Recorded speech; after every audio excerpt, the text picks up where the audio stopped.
جب تم اپنے بستر پہ سونے کے لیے جاؤ، وقفی مصباحک، ابو داؤد اور سنن نسائی کے الفاظ ہیں، تو اپنے گھر کی بتی، چراغ کو بجھا دیا کرو۔ جو لوگ لائٹ جلا کے سوتے ہیں، سن لو، اللہ کے رسول نے ادھر بھی حدیث رہنمائی فرما دی ہے، وقف مصباحک، جب تم بستر پہ سونے جاؤ تو تم چراغ بجھا دیا کرو۔ اللہ کے رسول کے زمانے میں ایک ایسا ہوا کہ پہلے کچے مکان ہوا کرتے تھے، جھاڑ پھونس کے بھی مکان ہوا کرتے تھے، تو ایک صحابی کے گھر میں چراغ جل رہا تھا،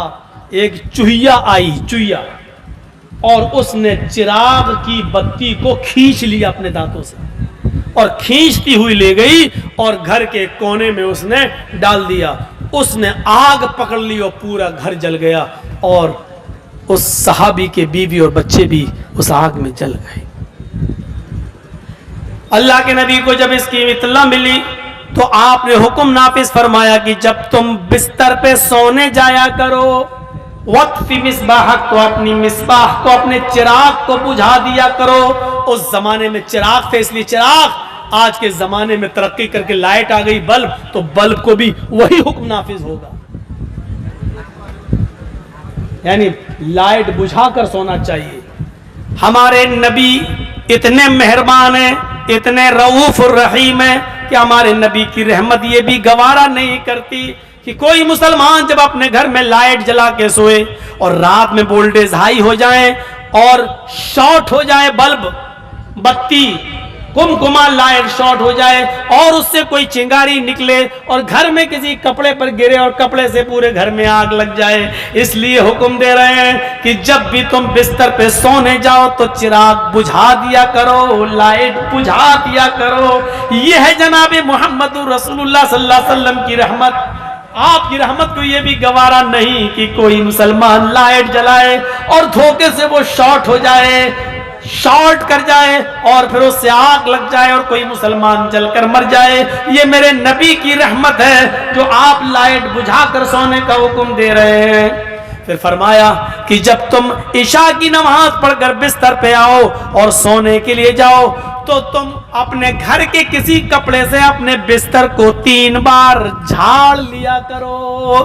اور اگر گھر میں تمہیں کوئی کپڑا نہ ملے، بستر کو جھاڑنے کے لیے کوئی کپڑا نہ ملے، تو اپنے ہی تہبند کا، اپنے ہی لنگی کا ایک کونا لے کر جس بستر پہ تم سوتے ہو اس کو 3 بار جھاڑ لیا کرو۔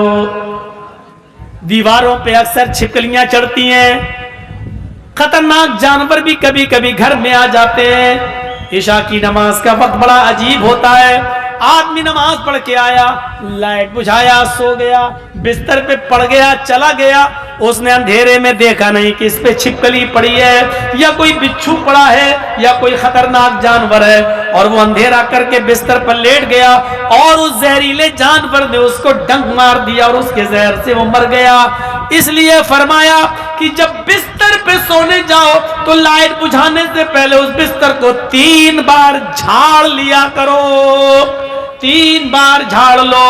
اس کے بعد لائٹ بجھاؤ اور اس کے بعد سویا کرو۔ اس لیے ہمارے نبی کی رحمت یہ بھی گوارا نہیں کر رہی کہ کوئی مسلمان بستر پہ سونے جائے اور بغیر جھاڑے ہوئے بستر پر لیٹ جائے اور کوئی خطرناک جانور اس کو ڈس لے، ڈنک مار دے اور اس کو کاٹ لے اور وہ مر جائے۔ میرے نبی کی رحمت اس بات کو گوارا نہیں کر رہی ہے، اس لیے حکم دیا کہ بستر کو جھاڑ لیا کرو۔ پھر فرمایا کھلی ہوئی چھت کے اوپر مت سویا کرو۔ ابن ماجہ کے صفحات پر یہ حدیث دیکھو، گرمی ہے، کھلی ہوئی چھت کے اوپر آپ چلے گئے، کھلی ہوئی چھت پر جب تک اس کی منڈیر نہ باندھ دی جائے، منڈیر کا مطلب کوئی دیوار کھڑی کر دو، کیونکہ بہت سے لوگوں کو نیند میں چلنے کی عادت ہوتی ہے، رات میں آپ سو رہے ہیں، کھلی چھت میں کوئی خواب دیکھ لیا اندھیرے میں، رات میں اٹھ کے بھاگے اور وہاں منڈیری نہیں ہے، چھت سے گرے نیچے، 3ری منزل کے نیچے آئے اور سر پھٹ گیا اور مر گئے۔ اس لیے فرمایا کہ سنو، جو آدمی کھلی ہوئی چھت پہ سوتا ہے،